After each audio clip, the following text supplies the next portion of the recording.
El mundo de la empresa moderna tiene una cita en Querer Comprender, todos los viernes a partir de las 12:15 en Radio Mairena, bajo la dirección de Mar Souto y la producción de Javier Mauri. Donde el aire es limpio. Querer Comprender analiza el valor humano en la empresa como forma de crecimiento personal, la humanización de la empresa y de las tecnologías aplicadas. El río es hablador y el monte selva. Recuerda, tu cita con Querer Comprender son los viernes por la mañana en el 107.4 de la FM. También nos puedes escuchar online, en streaming y a través de la página web municipal. Todo un inmenso jardín, eso es América.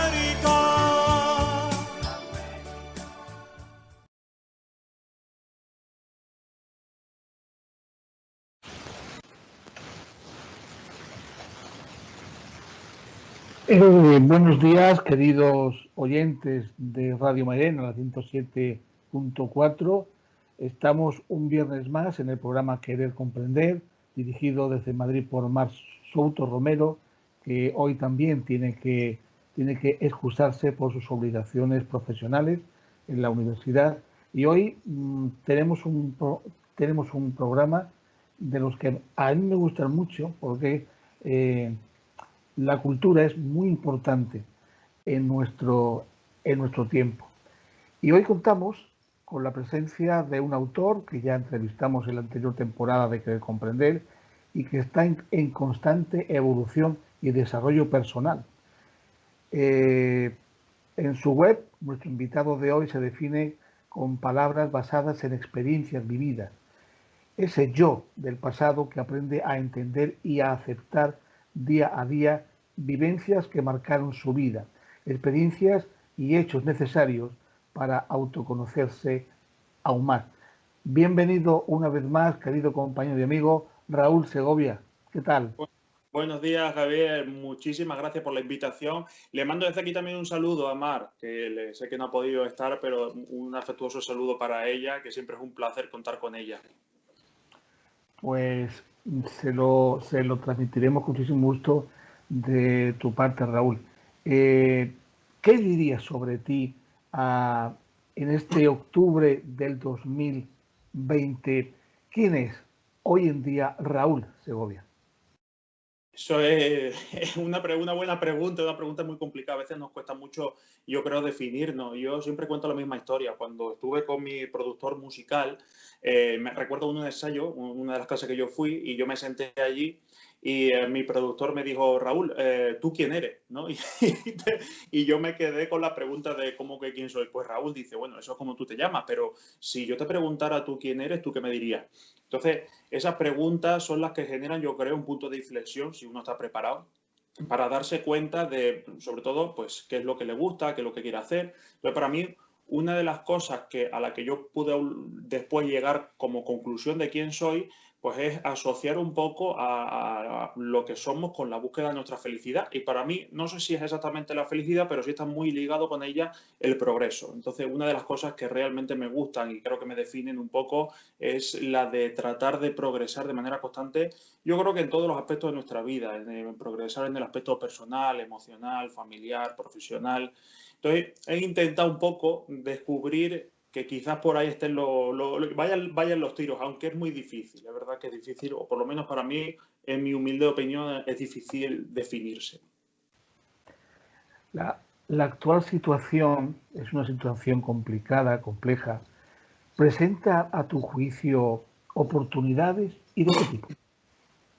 Pues el otro día escuché a Mario Alonso Puig, creo que se llama. Bueno, es espectacular. Fue un programa de radio que hicieron con Sergio Fernández, al que yo sigo mucho, y él daba una cita de Einstein que decía: no pretendemos que las cosas cambien si siempre hacemos lo mismo. La crisis es la mejor bendición que puede sucederle a las personas y países porque la crisis trae progreso. La creatividad nace de la angustia como el día nace de la noche oscura. Bueno, claro, es complicado que para nuestros oyentes, para la gente que nos escucha, pues decirle que la crisis trae progreso o que trae algo bueno, pues sé o entiendo que es difícil de aceptar. Pero en realidad yo, por lo menos de mi experiencia, creo que la gente que ha conseguido hacer grandes cosas en su vida, pues ha tenido un proceso de desafío, y creo que en los desafíos están las oportunidades. Entonces, quizás yo creo que, sobre todo en estos tiempos, el mejor mensaje que podemos mandarle a la gente es que en estos momentos de desafío es cuando, como dicen en el mundo del emprendimiento, más pensamiento lateral hay que tener, y hay que tratar de buscar alternativas y, sobre todo, motivación. Hay dos historias, entre muchas otras que nosotros escribimos, tanto Pablo como yo, en el nuevo libro, que sí me gustaría destacar. Una es la de Jan Koum, que no sé, muy poca gente le sonará quién es Jan Koum. Bueno, Jan Koum es un ucraniano que emigró a Estados Unidos con 16 años, cuyo trabajo fue limpiar suelos de tiendas de alimentación, y su madre trabajaba como niñera, y ambos, de hecho, vivían en la indigencia prácticamente. De hecho, durante mucho tiempo recurrieron a comer en comedores sociales. Bueno, pues Jan es uno de los fundadores de WhatsApp, que todo el mundo lo conocemos. De hecho, hace años que firmó la venta de la compañía en ese mismo comedor social para no olvidar sus orígenes. O la otra historia, que es la de Oprah. Bueno, Oprah Winfrey es muy conocida, muy famosa, se habla muchísimo de ella, pero está bien recordarla. Oprah vivía en la pobreza más extrema. De hecho, su abuela le hacía ropa con sacos de patatas. Incluso sufrió abusos sexuales por su propio tío a los 14 años, y la dejaron embarazada, y que el niño murió nada más nacer. Es decir, mucha gente en situaciones adversas son en los momentos en los que han encontrado una oportunidad. De hecho, bueno, Sergio Fernández, el propio Sergio Fernández, dice mucho eso de que hoy es el mejor momento para ser tu propio jefe, que no necesitas más que un teléfono, un ordenador y una conexión a internet. Es una de las cosas que contamos en el libro, el cómo ante la adversidad podemos buscar oportunidades intentando convertir nuestra pasión en nuestra profesión. Yo, de hecho, en mi experiencia personal, emprendí con un ordenador, con un teléfono y con conexión a internet en mi casa. Y desde entonces, que ya van para casi 5 años, no he hecho otra cosa. Es decir, sigo trabajando en casa con conexión a internet, con el teléfono y con un ordenador. Muy importante, sobre todo, y a la gente lo que sí les animo, para buscar una oportunidad, tratar de buscar siempre un referente, es decir, un mentor, intentar buscar qué persona ha estado en la misma situación que te gustaría estar a ti, y saber o tratar de guiarte, tener un guía, alguien que te pueda ayudar, que yo creo que en España, desgraciadamente, o en mi percepción, yo creo que escasean, que deberían ser muchos más. El despertar. ¿Qué es para ti, Raúl, el despertar de la mente? Eso es una pregunta también muy, muy profunda. Bueno, supongo que el despertar de la mente tiene una definición profunda, pero yo creo que quizás ligado al despertar de la mente, yo creo que tiene que estar o está muy conectado con nuestras creencias. O sea, Ortega y Gasset decía eso de las ideas las tenemos en las creencias que estamos. En la introducción del libro de Manual para los Valientes hablamos de esto, de las creencias. ¿Qué son las creencias? Porque creo que es tan importante para el despertar de la mente. Las creencias son afirmaciones incuestionables. Son certezas que vivimos a nivel inconsciente, y como tales nos llevan a unos pensamientos y emociones concretas. Claro, esos pensamientos y emociones concretas nos generan unas emociones concretas, y esas emociones una acción que te lleva a un resultado y no a otro, a un resultado muy concreto. ¿Cuál es el problema de todo esto? Que las personas tan solo ven el resultado de sus acciones, pero no todo el proceso inconsciente y anterior que está detrás. Las creencias alteran por completo la forma en la que vemos las cosas. Las creencias son las que alteran la percepción del mundo, porque modifican las emociones. No hay nada que altere más la percepción de las emociones y que precisamente nuestras propias creencias, ¿no? Yo creo que para despertar la mente tenemos que comenzar por cambiar las preguntas que nos hacemos, y para eso debemos estar preparados al cambio, porque solo de esa forma vamos a saber qué somos y qué queremos hacer con nuestra vida. Creo que, no sé si era Oscar Wilde, decía eso de lo peor de la vida no es la muerte, sino vivir sin un propósito. Para encontrar un propósito de vida debemos estar pues, preparados para el cambio, y para cambiar hay que aprender a cuestionarse todo. Yo creo que es una base fundamental para despertar la mente. Antes has mencionado 3 elementos fundamentales para ser tu propio jefe. Un teléfono móvil, una línea móvil, un ordenador y una buena conexión a internet. De hecho, estás trabajando desde hace ya tiempo con estos 3 elementos, pero ¿qué otros elementos más se necesitan para ser tu propio jefe? Pues uno que es muy importante, hay mucho, hay muchas condiciones importantes, pero si tuviera que destacar una, y sobre todo para la sociedad en la que vivimos, es la de aprender a perder. Y después de aprender a perder, aprender a levantarse. En el libro uno de los capítulos más importantes es el de la resiliencia. Yo creo que la resiliencia está muy conectado con esto. Para quien no lo conozca, la resiliencia es la capacidad de superar situaciones adversas en la vida, es decir, aprender de cada situación y seguir adelante. Las personas nos hemos acostumbrado a ganar antes de invertir y eso en el mundo real no existe. De hecho, uno debe estar preparado para perder y mucho, pero con la determinación firme de que lo va a conseguir.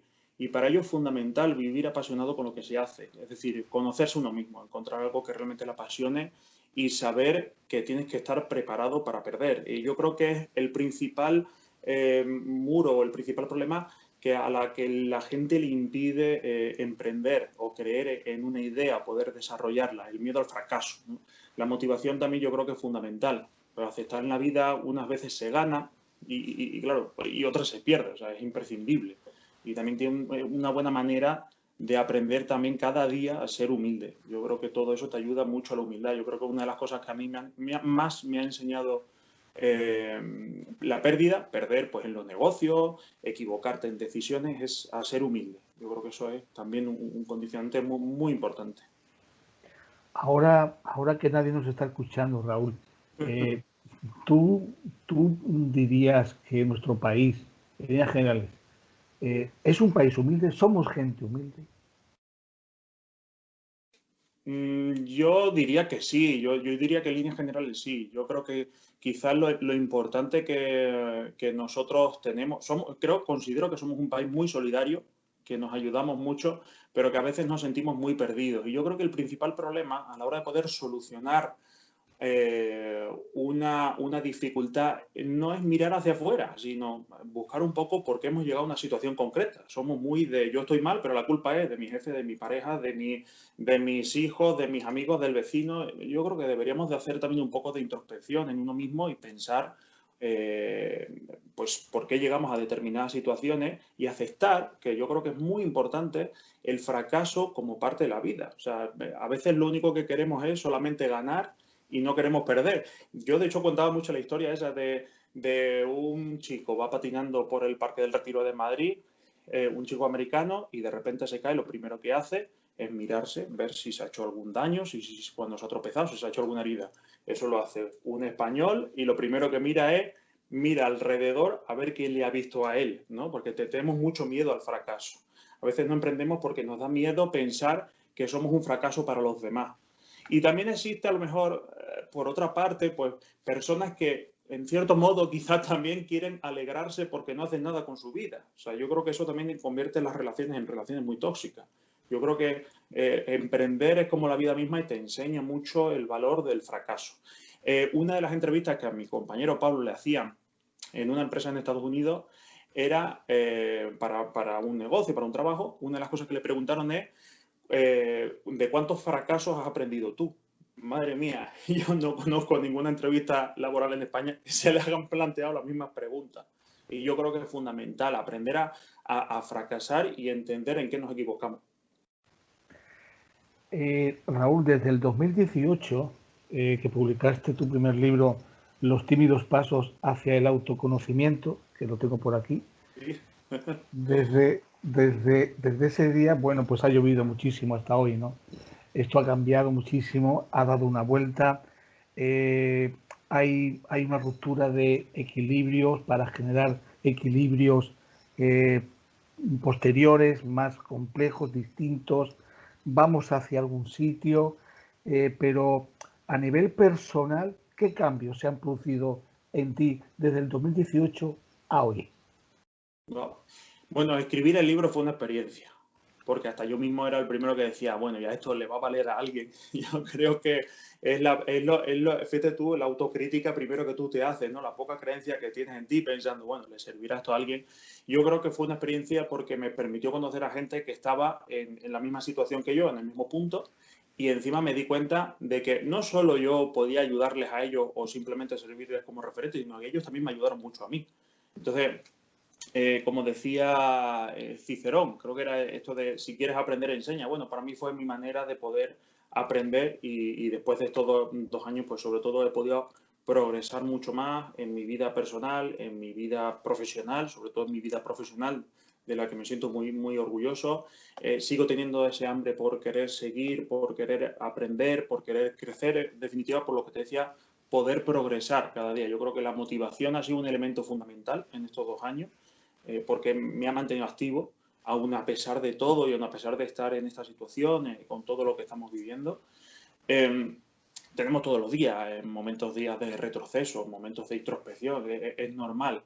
Pero, como te decía antes, es importante la motivación, siempre poder encontrar un porqué en cada situación, poder tener y cultivar esa humildad, tener mucho foco también, ser capaz de... Yo en estos 2 años yo creo que he sido capaz cada vez más de enfocarme en ir dándome cuenta de las cosas que más me gustan y sobre todo pues eso, las ganas de seguir evolucionando y progresando. Aún a pesar de todo, nosotros nos solemos decir mucho, Pablo y yo, con la empresa, con todo lo que trabajamos, que nos convertimos en positivos crónicos. Y fíjate tú qué importante y qué necesario es ser positivo crónico, porque es la única manera en la que pues, vamos a poder superar todo. En tu nuevo libro, que ya lo has mencionado, en coautoría con Pablo López Rancaño, Manual para los Valientes, yo creo que en estos tiempos no habéis podido elegir un título más sugerente, ¿no? Más evocador. ¿Puedes adelantarnos algo de su contenido? Sí, claro.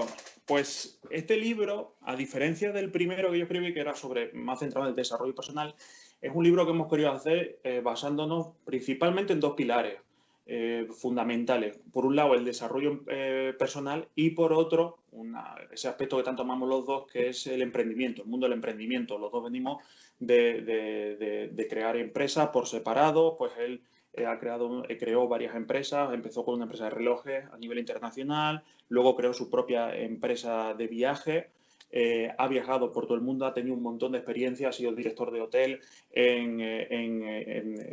Asia, se ha especializado también con su empresa en viajes por el sudeste asiático y después de todos esos conocimientos hemos sido capaces de ponerlo en común. Entonces, pues en el libro explicamos, por un lado, el desarrollo personal, es decir, vamos a preparar la mente para ser dueños de nosotros mismos y sobre todo para conseguir una cosa muy importante y tan necesaria hoy en día que es la libertad. Es decir, para mí lo más importante de emprender es sentirme libre y por otro también vamos a intentar dar herramientas. Las herramientas que damos son, pues por ejemplo, a la hora de poder crear una empresa, pues cómo podemos empezar desde cero. Es decir, yo me pongo en la situación de lo que soy yo. Yo cuando empecé no tenía dinero, no tenía solamente la ilusión y la motivación de crear algo por mí mismo y de sentirme libre. Entonces tienes que buscar herramientas que te ayuden pues, con muy pocos recursos. Por ejemplo, pues crear un mínimo producto viable. Es decir, yo tengo una idea que funciona muy bien en mi cabeza, ¿cómo puedo ponerla en práctica con la mínima inversión? Por ejemplo, la idea de pivotar. Es decir, oye, pues mi idea creía que funcionaba, pero al final hay que crear unos cambios. El sector en el que quieres entrar, pues si hay un sector que, como se llama en definición en el emprendimiento, es de océano rojo, si es de océano azul, si hay oportunidades, si no. Y luego todo eso, pues lo que hemos hecho para que la gente se identifique es contar nuestras historias personales. La verdad es que historias muy divertidas, que la gente se va a reír de nuestro propio fracaso, de cómo nosotros nos equivocamos, de cuáles fueron nuestros errores. Nos centramos mucho en tratar de que la gente se identifique con nosotros, que vea que somos 2 personas normales y corrientes, que simplemente un día nos hicimos preguntas distintas, entonces rompimos un poco ese patrón de la universidad, del trabajo por cuenta ajena y decidimos crear nuestro propio entorno, ¿no? Entonces, eso es fundamentalmente lo que hacemos en el libro.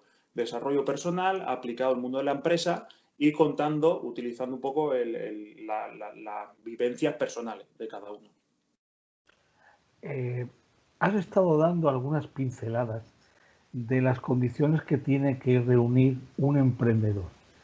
Yo quisiera que tú ahora mismo te mojaras y nos contaras para ti lo más importante que tiene que tener una persona para ser emprendedor y si toda persona puede ser emprendedor.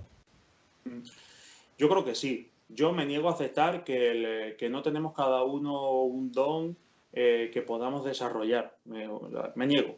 Ya digo que como somos positivos crónicos, me niego a aceptar que una persona no tenga la capacidad de desarrollar algo en lo que realmente sea bueno. Lo único que pasa es que no sabemos quiénes somos, nos falta conocernos a nosotros mismos, hacernos esa serie de preguntas y ser capaz de encontrar la suficiente motivación y las suficientes referencias en nuestro entorno.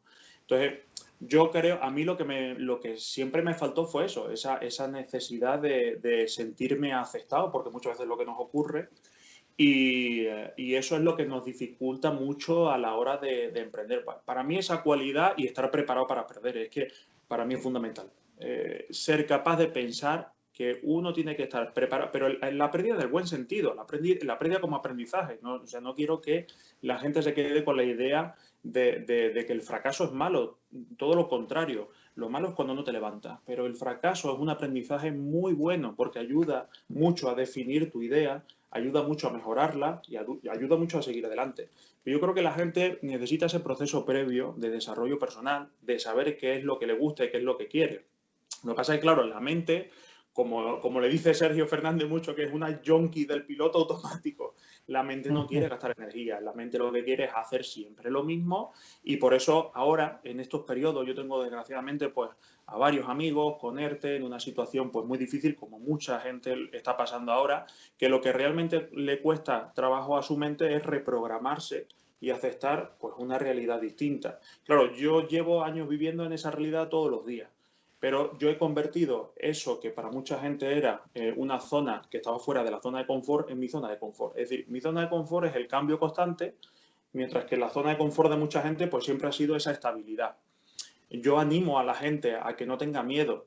Como decía esa máxima zen de salta y la reja aparecerá. Yo sé que es difícil y la mente ofrece para eso mucha resistencia. Entonces tienes que tener una lucha interior muy fuerte, pero se puede conseguir. Se puede conseguir si tienes de verdad la decisión y si tienes el espíritu de seguir adelante y de entender que solamente vivimos una vez, que tenemos que intentar en esta vida cada minuto a hacerlo o vivirlo de manera plena. De todas formas, Raúl, este segundo libro ya lo tocaremos en otro programa, con lo cual vamos a tener el placer de volver a verte para tocar el libro más en profundidad. ¿Qué diferencia hay para ti, Raúl, entre renuncia y entendimiento? Bueno, yo veo a la renuncia como un abandono, cosa que nunca se puede hacer. Yo creo que la renuncia pues implica mucho desistir de hacer cosas. Y yo creo que es algo que uno no se puede permitir. Por eso es importante ahí la resiliencia. Y luego el entendimiento está quizás más ligado con una cosa muy importante de la que me gustaría reflexionar, que es la facultad de pensar, de ponerse en contacto con la realidad. Cuánto, de hecho, ahora mismo, hoy en día, nos hace falta ese contacto o ese baño de realidad, ser capaz de tener empatía. Y nos va a hacer mucha más falta de aquí en adelante empatizar con el resto de la gente y tratar de entenderlo. Empatizar con la gente, entender a la gente, no es defender lo mismo que defienden esas personas, pero sí comprender por qué esas personas ven la vida desde ese punto de vista. Y yo he cambiado mi manera de pensar en muchas cosas a medida que he ido teniendo diferentes vivencias. Y lo importante de esto es tener esa vivencia y ser capaz o tener la capacidad de entender por qué los demás piensan de otra manera diferente a la tuya. Entender que no es defender y es un ejercicio lo suficientemente grande de empatía y que tanta falta nos hace. Sí, porque es que justamente acabas de definir justo lo que no está pasando, pero no únicamente en España, sino en muchísimos lugares del mundo. Si no piensas como yo, pues eres mi enemigo acérrimo, ¿no? Tú, desde tu punto de vista, los sistemas educativos, la educación, aquí en Andalucía tenemos un dicho, y es que el arbolito desde chiquitito. Entonces, este modelo educativo que tenemos actualmente, con variaciones de una comunidad a otra, facilita todo esto, facilita esa empatía, esa facilidad de no tener miedo al fracaso, de vivenciarlo como un aprendizaje. ¿Crees que el sistema educativo nuestro favorece todo esto o o lo dificulta? Ay, esto me duele, te tengo que decir rotundamente que no. De hecho, fíjate, casualmente el otro día, creo que era en Televisión Española, estaban hablando sobre el sistema educativo. Bueno, en concreto estaban centrados sobre el bullying, sobre el acoso escolar. Y yo creo que el sistema educativo en el que vivimos es un sistema muy fallido porque no te enseña a pensar por ti mismo, eso para empezar. No te enseña a desarrollar ningún tipo de capacidad muy importante en nuestra vida, entre otras, la que acabamos de hablar, el entendimiento, la empatía, los valores, la ética, la filosofía. Meditar sobre lo que somos, sobre lo que queremos en nuestra vida, sobre quién somos cada uno de nosotros, no te enseña nada de eso. O sea, yo me acuerdo que cuando estudiaba, pues a mí me pasa igual, yo vengo de Extremadura, en Extremadura pues las clases eran lo que era, dabas lengua, dabas historia, dabas matemática, pero realmente a mí nunca se me invitó a reflexionar sobre nada.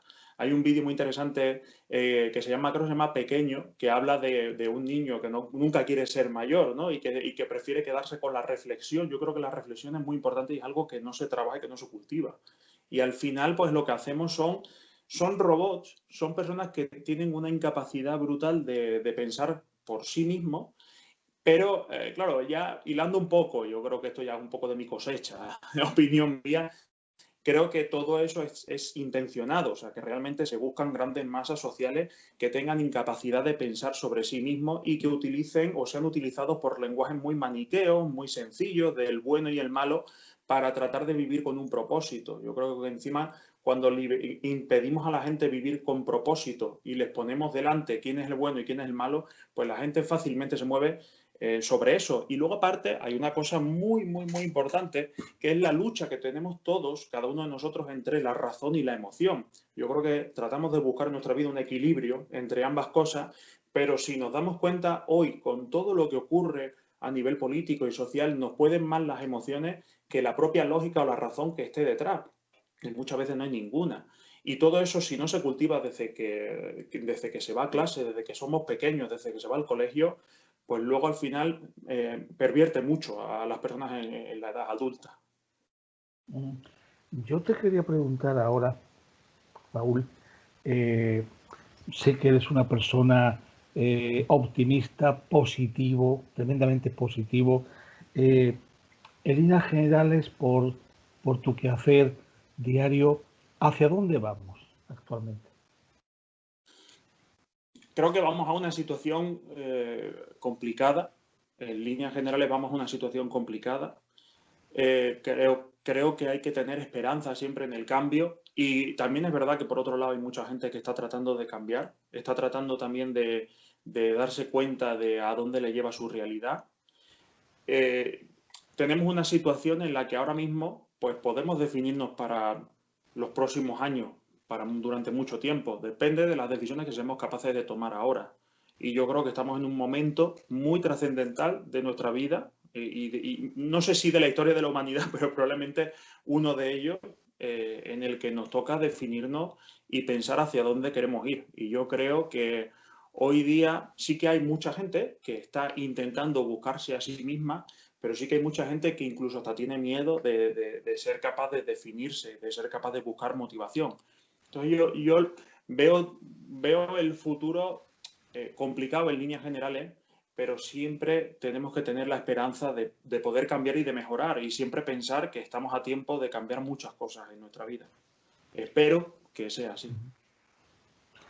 Ya nos queda poquito tiempo para que finalice el año 2020. ¿Cómo ha tratado el 2020 a Raúl Segovia? Esto va a ser un poco complicado porque a mí me ha tratado bien. Aún a pesar de todo, hay una cosa que quiero contar de todo esto. Creo que tenemos que ser capaces de ponernos en perspectiva. A mí no me ha faltado el trabajo. Es verdad que, bueno, pues en marzo, en abril, pues todo se cerró. Pues nosotros, yo que me dedico al mundo financiero, pues nos cerraron los bancos, nos cerraron las notarías, no podemos firmar con nuestros clientes, tuvimos muchas dificultades, y la gente pues se encontró una situación compleja, ¿no? Pero quiero también que la gente entienda que una persona que, por ejemplo, han vivido esta situación, pues quien más y quien menos hemos podido seguir adelante, o hemos tenido un sitio donde poder estar, o hemos podido tener comida, o hemos podido tener otra clase de cosas que yo, escuchando a mi abuelo, o a personas que vivieron una guerra, o dos guerras, o una guerra fría, o varias crisis del petróleo, o años de hambre, no tuvieron. Entonces, yo creo que también hay que intentar poner en perspectiva lo que tenemos y ponerlo en valor. Para mí este año ha sido un año de cambio y bueno, el libro en gran parte surge gracias a, esto es complicado, pero es así, gracias a todo ese tiempo de confinamiento que yo venía desarrollando este libro ya y fue en ese momento en el que lo terminé. También he sido capaz pues, de empezar a trabajar en la inversión en bolsa, de empezar a ver otras opciones de generar riqueza y de generar dinero. Me he hecho un montón de cursos, he seguido leyendo y he seguido motivándome, simplemente pensando, bueno, ¿cuáles son mis limitaciones? No puedo salir, no puedo trabajar, ¿qué otras opciones puedo tener? Pues puedo tener la posibilidad de hacerme un curso, puedo tener la posibilidad incluso de estudiar inglés, puedo tener la posibilidad de leerme un libro, de aprender cosas que a lo mejor en otros momentos lo he dejado apartado por falta de tiempo. He intentado siempre ver algo positivo en todo esto y afortunadamente poco a poco van dando su fruto. Para mí es un placer que gracias a eso o gracias a cosas como durante el confinamiento escribir el libro, pues ahora estoy hablando aquí en el programa de radio y encima pues mira, tengo que darle también gracias a mi editora y a todo el trabajo que ellos han hecho y todo lo que me van a ayudar. Entonces, la verdad es que a mí afortunadamente sí me trata bien y luego está en la parte de la salud, afortunadamente pues también mi familia está bien, mis padres están bien, yo no he tenido que padecerlo y bueno, pues por suerte ha sido un año que dentro de lo que cabe pues no ha estado mal, ha sido bueno. Mientras te estaba escuchando, verdaderamente predicas con el ejemplo, porque antes estabas comentando que hay que centrarse en lo que son las oportunidades, que toda situación, por muy negativa que sea, el año 2020 está siendo un año innovador, pero también negativo, ha sido negativo para mucha gente. Sin embargo, tú, gracias a tu forma de entender la realidad, has sabido sacarle jugo, has sabido aprovechar este tiempo para tu propio crecimiento personal. Y eso, por desgracia, no se enseña en las escuelas. Así es. ¿Y cuánta falta hace que se enseñe y que la gente pueda aprender a reflexionar sobre esta clase de cosas? Yo es que recomendaría tantos libros a tanta gente para que la gente pudiera aprender a reflexionar sobre esto, sobre el camino que quiere hacer en su vida, sobre ser dueños y gestionar su tiempo, que bueno, no tendremos aquí programa porque me encantaría recomendar muchísimas cosas que ayudan de verdad a nivel de crecimiento personal, de disfrutar de la vida. En redes sociales yo observo una cosa curiosa y es que cuando tú publicas lo que es un artículo de un medio de comunicación, de prensa o un artículo científico, es curiosísimo que la gente únicamente lee lo que es el titular. Y muchas veces el titular es lo contrario de lo que se argumenta. O sea, la gente muchas veces no sabe distinguir entre lo que es el titular, que es para vender la noticia, que la noticia es la imagen del hecho, y muchas veces lo que está detrás, lo verdadero, es todo lo contrario. Y esto cuesta muchísimo trabajo romperlo y nos hace dependientes de una forma de pensar. ¿Cómo se puede combatir eso, Raúl? Eso es a lo que me refería antes, que de hecho eso lo dicen muy bien los publicistas. Los publicistas dicen, vivimos en el mundo de las emociones, porque una persona cuando entra en Internet, entra en un periódico, en las redes sociales, clica sobre una noticia y no sobre otra. no por la veracidad de la noticia o por la necesidad de saber sobre un tema en concreto, sino por la emoción que despierta el titular de esa noticia, que es lo que tú dices. Entonces, la gente clica en eso, que es lo que realmente se necesita. Clicar genera tráfico, el tráfico genera dinero. Entonces, cuando la gente clica en esas noticias, genera un tráfico y luego ya todo lo que desarrolle la noticia tiene muy poca importancia.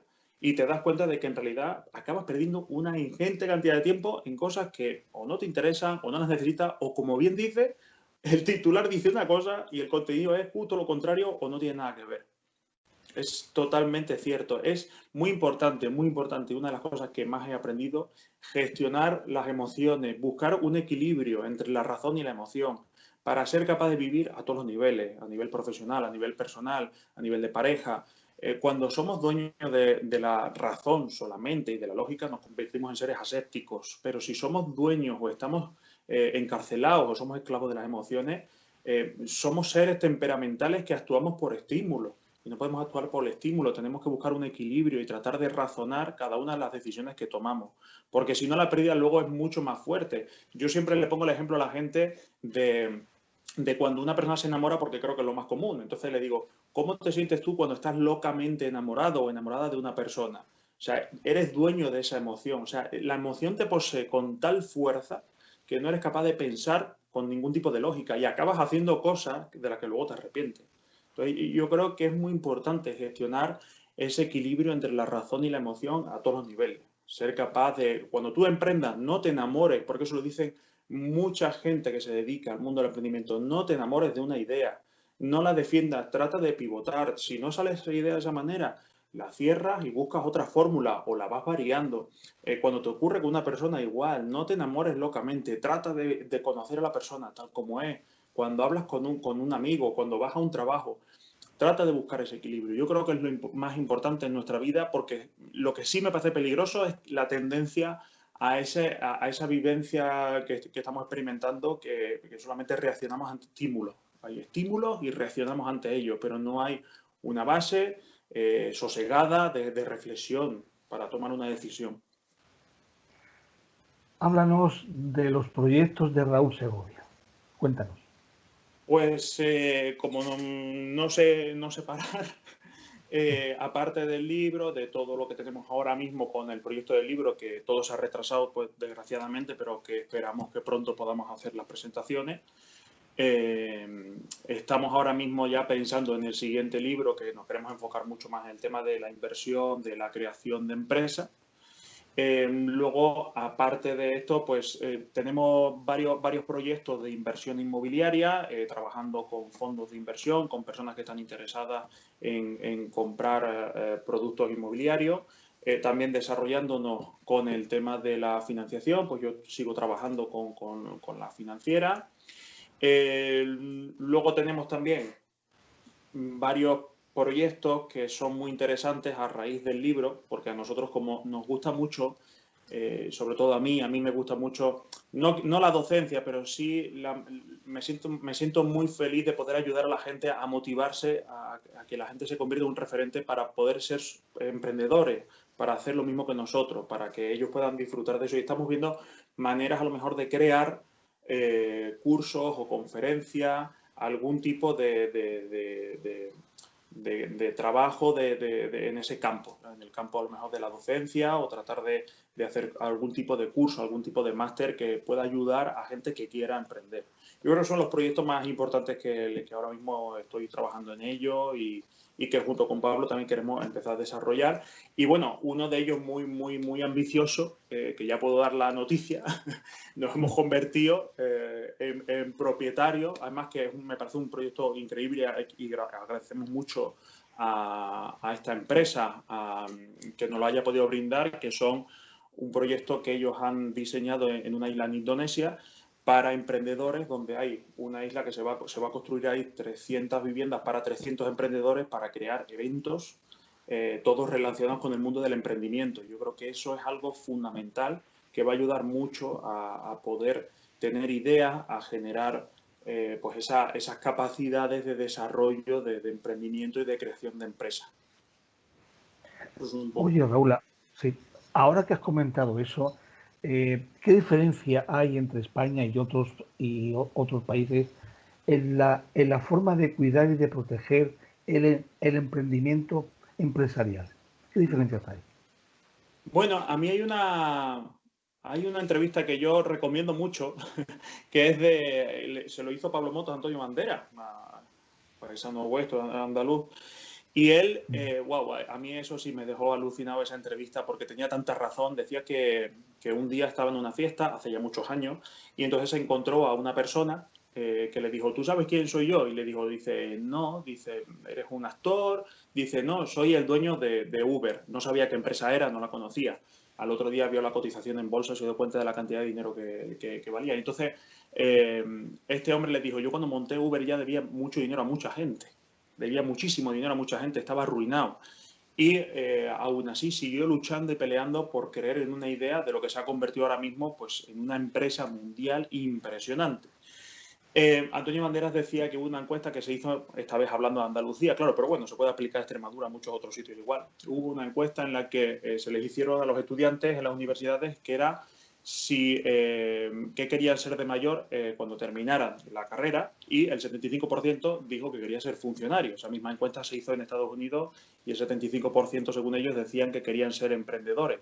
Yo creo que se hace país con gente que se la juega, como él bien dice, yo creo que eso se me quedó grabado, se hace país con gente que se la juega. Y en este país, desgraciadamente, y yo lo entiendo, entiendo la situación y entiendo que la decisión de la gente sea, bueno, tengo que asegurarme llegar a final de mes porque hay una situación crítica.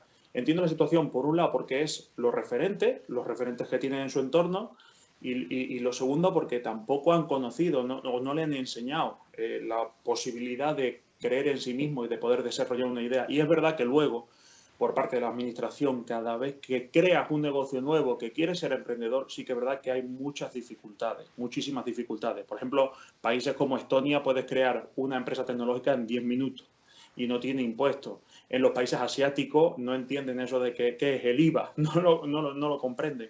Aquí es verdad que no se ayuda al emprendedor y no se comprende sus necesidades ni tampoco se fomenta el emprendimiento. Hay empresas privadas que tienen una especie de semilleros, que tienen lanzaderas, que tienen maneras en las que ayudan, pero yo considero que son todavía grupos muy reducidos, que a mí me encantaría ver a mucha más gente haciendo esto. Cuando tú lo descubres te das cuenta de que hay cosas muy interesantes que se han hecho en España y que no se conocen. Es decir, no sé si la gente conoce, pues no sé, empresas como la Nevera Roja, que fue una empresa que crearon personas españoles que estaban trabajando no recuerdo dónde era, no sé si era en una consultora. Y descubrieron que la gente que trabajaba muchas horas no tenía una página en donde poder pedir diferentes tipos de cena, porque acababan siempre pidiendo pizzas. Y siempre pedían pizzas y decían, madre mía, queremos probar otras cosas, pero no hay una página que aúne eso. Eligieron un código en Madrid, un código postal, y empezaron a crear una página ahí. Bueno, 3 años después vendieron esa empresa por 85 millones de euros. 85 millones de euros. 4 personas creo que eran. Si la gente conociera mucho más eso y pudieran encontrar un referente, quizás las cosas pudieran cambiar. Pero la gente, el referente que tiene es, bueno, pues ser funcionario público te da un sueldo a final de mes. Es de verdad muy respetable y me parece genial y lo entiendo, de hecho, porque a mí siempre me lo recomendaron. Pero quiero que la gente descubra otras posibilidades, aunque desgraciadamente aquí pues no se fomentan. Es verdad que no se fomentan. A mí es que me cuesta trabajo imaginarme a un Billy Gates. Billy Gates pues empezó en una cochera de su casa reparando ordenadores y fíjate, ¿no? Microsoft y unas cuantas cosas más.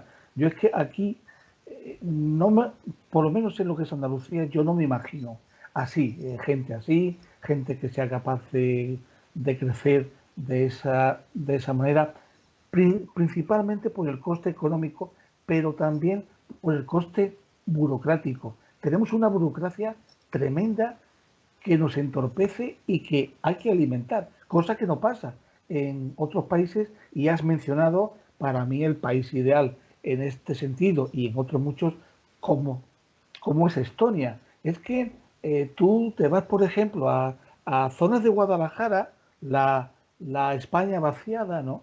Y yo recuerdo que intentamos hacer un programa de radio y las personas que eran emprendedoras de productos naturales, cerveza natural, queso natural, tenían que desplazarse 50 kilómetros porque no tenían ni cobertura de telefonía móvil. Y luego te vas a Estonia y en medio del bosque o a 5 millas de la playa, del mar, por ejemplo, pues tienes una perfecta conexión a internet que puedes subir cualquier tipo de vídeo a YouTube en segundos, ¿no? Claro, porque ahí el internet es un derecho que se recoge en la Constitución, cosa que aquí, pues lamentablemente, no. Es que yo pienso que para según qué gobierno la libertad es muy peligrosa. Y emprender es una manera de libertad, es una manera de ser libre. Eso es muy peligroso. Hay gobiernos que lo que les interesa es, acuérdate que tienes una casa gracias a mí, tienes un trabajo gracias a mí, o tienes esta vida gracias a mí. Esos son estómagos muy agradecidos. Y yo lo que quiero es que la gente pueda ser libre, que pueda descubrirse a sí mismo. Y aquí es verdad, tienes toda la razón, que nos ponen muchas dificultades, muchísimas dificultades, mucha burocracia, una burocracia algunas veces incluso absurdas. A nosotros nos han pasado cosas que roza lo absurdo. O sea, no tiene muchas veces ni sentido lo que nos piden. Pero sí, a veces pues, es más la lucha contra la burocracia que la del trabajo de desarrollar tu idea. Claro. Pues Raúl Segovia, muchísimas gracias por estar aquí. Ha sido un placer y quedamos emplazados para un segundo programa contigo con tu libro. Por supuesto. Muchísimas gracias, Javier. Ha sido un auténtico placer. Encantado. Pues muchísimas gracias y mucha fuerza, compañero. Igualmente, fuerza.